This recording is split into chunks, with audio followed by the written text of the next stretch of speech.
The Tao of Self-Confidence, Episode 82. Welcome to the Tao of Self-Confidence, where I share stories of amazing women finding their inner journey to self-confidence 5 days a week. Get your free audiobook by visiting thetaoofselfconfidence.com. Hello friend, welcome to the Tao of Self-Confidence, where I share stories of amazing women who have discovered their inner journey to self-confidence. I'm your host today, Sheena Yap Chan. And today I have a special lady on today. She is an aspiring novelist and poet. You might see some of her work online. It's been published. And, I'm just excited to have her on and share her story about self-confidence. So without further ado, I'm going to introduce you to Ziyang Huang. Ziyang, how are you today? Maybe you can share a little bit more about yourself with our listeners. Hi, everybody. My name is Ziyang, but I go by the letter Z. So just the name Z, the letter that comes after Y. Like Sheena said, I'm an aspiring novelist, poet, and I'm a freshman in college. I'm absolutely undecided about what I want to study, but I'm just super excited to be here. Awesome. Well, I'm really glad that you're here, so I can't wait to hear more about your story. And, what's your cultural background? I am first generation Chinese American, actually. Well, technically second generation if you count where I'm from, because I came to the US when I was only 2 years old. I think this is kind of interesting because my family still retains a lot of Chinese cultural ideas. We speak Mandarin at our home, and I'm working to improve my reading and writing in college right now. So it's like a blend of China and America, and I think it's very interesting. Awesome. And I know what you mean, right? I'm from the Philippines. My parents decided to move to Canada, but, they still wanted to have Chinese, culture and Filipino culture in the house. So they're like, just because we moved here doesn't mean you get to follow what everyone else does. It's you still have to follow certain traditions, certain things. And sometimes I didn't understand or agree with it, but, sometimes we just do it for our parents, right? So I totally understand. And, what is your favorite self-confidence quote?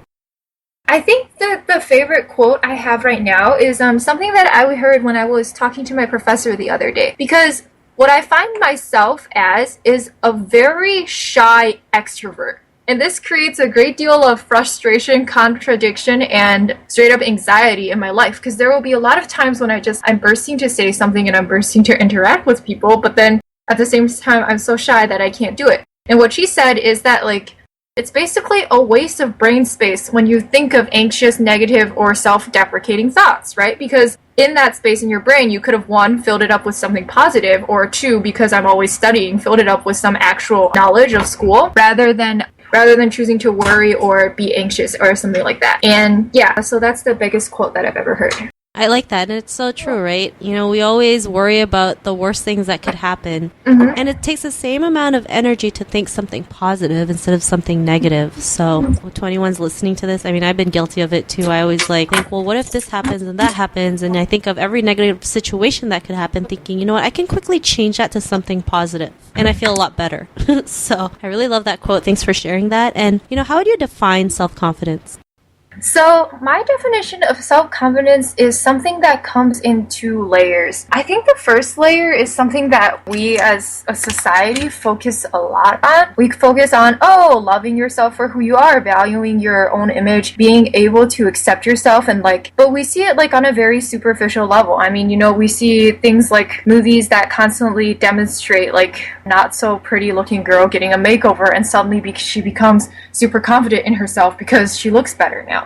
But for me, at least, I think that I recently discovered that there's a deeper layer to self-confidence too, because I think that the first layer, it's very easy to fake. I do competitive public speaking and I do pageantry and things like that, and it's very easy to just stand up tall, smile, wave your arms, and just look like you're having the time of your life and appear like a very confident person. But the second layer of self-confidence, and this is something that I've only recently discovered through the transition to college, is just that it's appreciating your accomplishments on a true level. Because I think that all of us, we have accomplishments and we have done things that are truly incredible. It's just that as a person, a lot of the times you don't feel that way. So especially when you're surrounded in an environment where you're surrounded by a lot of high achievers or by a lot of people who are performing well, sometimes you can't look around and just tell yourself, hey, I'm doing really well. So true self-confidence comes from being able to recognize that, one, yes, you are doing very well and that you are accomplished, and two, just being able to accept the fact that you are successful and you are good at what you do. And I think that this is a lifelong journey, because with people, one day you might feel like what you just did was incredible, and the next day you realize that you still have a lot to go. And it's being able to find a paradigm that allows you to accept both of these rather complementary or like seemingly contradictory statements as fact, because they are both true. Awesome. And I like how you mentioned like these layers, because, you know, especially in the media, you know, they have this definition of self-confidence that you always have to be like the most perfect person in the world. Yeah. It's impossible, right? Because for me, I just believe there's no such thing as perfection. You know, we just progress, and self-confidence is something that we work on for the rest of our lives, right? Yeah. Even me, I have the show about self-confidence, but I mean, I still work on myself, right? There's still things that scare me. There's still things that I'm not confident in, but I can be aware of it and be able to work towards it. So I really love that definition you shared. And what was your life like before your discovery of self-confidence?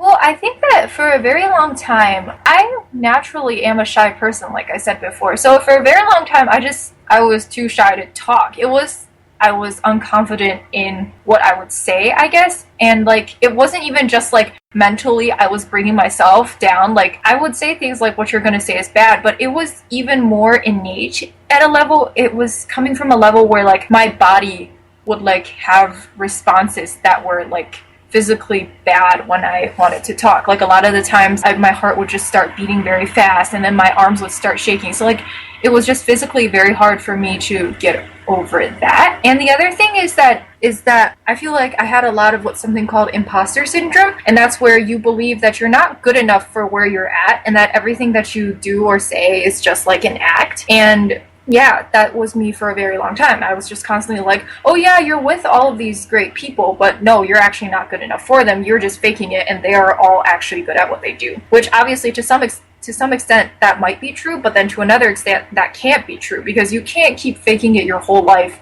and expect to do well. So there was that aspect too. I like that you mentioned that, you know, especially the imposter syndrome thing, right? Because, you know, I had that same thing, right? Like I was always surrounded with great people, and I'm like, why am I surrounded with these people? Like, I am not up to their par. You know, I'm just me. You know, I don't have anything special. Definitely. I don't have any special talents or any magic powers to have them even want to hang out with me. And, you know, I had to look at it at a different way. Like, the universe is telling me that I'm situated with these people for a reason, because maybe I'm supposed to be like them or better, or I don't know, right? Or maybe, you know, I'm supposed to be with that crowd because I'm supposed to do great things, and I need people like them to keep me intact, to keep me accountable, to help me realize my own true potential, because they're going to start lifting me up until, you know, I'm ready to lift myself up. So it's really funny when you have the same situation and you look at things in a different way. It's just, it's a big, like, aha moment, I guess. So that, and the idea that a lot of people, when they look at being proud of their accomplishments, or they look at, like, feeling proud of themselves, I feel like they start to feel like it's not humble to do that. I'm not sure if it's like coming from an Asian family or something, but you're just taught, like, I feel like our general society places like a value on being humble and like not bragging too much. But at the same time, by having that value there, it almost detracts from the ability to gain self-confidence, because you're constantly just being taught, you know, don't talk about your accomplishments and things like that. It's funny you mentioned that, because I read an article about how women always have a hard time, you know, selling or marketing, is because as women, you know, it's not proper to like talk about things like that, or it's not proper for women to be aggressive, right? But yes, it's like, who made these stupid rules, right? So you know, when I tell women that's like, you know, go ahead and share what you have. If it's going to change someone's life, go ahead and do it. Don't worry about what other people think, right? So what was like your aha moment when you realized, you know, you have a voice, you know, you can be the person that you want to be, and, you know, just stop caring about what other people thought about you? I think this also came in stages. It started when I just pushed myself to... Actually, it started when I began to learn philosophy, because before, when I was incredibly shy, I needed a way to stand out, and I just needed something to grab onto, something that I could call my own, something that nobody else had. And so to do that, I began reading philosophy.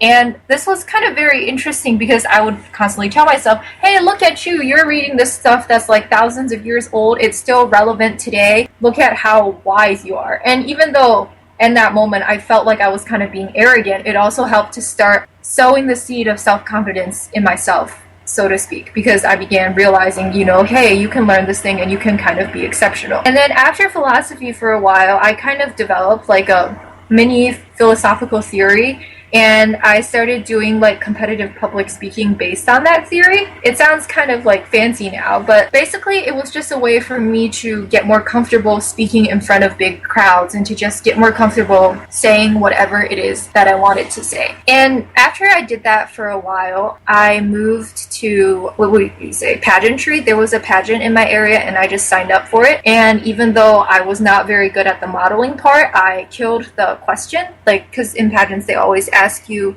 a question. Mine was, what is your definition of a winner? And I gave like a more philosophical answer, which helped me a lot. And then I did fairly well in that. And then after that, I was like, well, I've done a pageant and I can have internal self-confidence. Now I'll start dressing how I want to too. So then after that, I began to more physically express this self-confidence, not just verbally through voice, but by dressing how I wanted to. And just, so basically it was a very small transition and it occurred in stages. It started from the inside with reading philosophy, and it eventually expanded to the outside of dressing how I wanted to and like just being able to express myself to the fullest, I guess.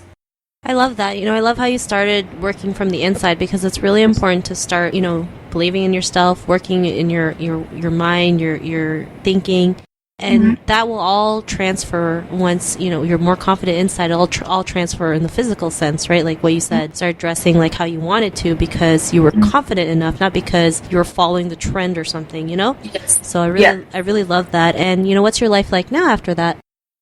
Well, because like I'm still very young, I realized that I still am going to go through my ups and downs, and I'm still going to have days when I'm very happy and very confident in myself, and days when I just want to crawl under my bed and hide under there and never see the world again. But I think generally after it, it's just this sense of like fulfillment. Like ultimately, if I want to do something, I know that I'm going to be able to reach out, and I know that I'm going to be able to do it. I'm at a stage in my life where I am young and I may not even know what it is that I want to do, but I still know that I'm going to have the capability to reach out and do it. And I think this knowing that you can, like this ability to know that you can, is what drives people. Because like if you don't think that you can do it, then why would you even bother trying? So once again, it just all comes back to mindset. Being confident gives you the mindset to accomplish your goals, even if you don't know what those goals might be.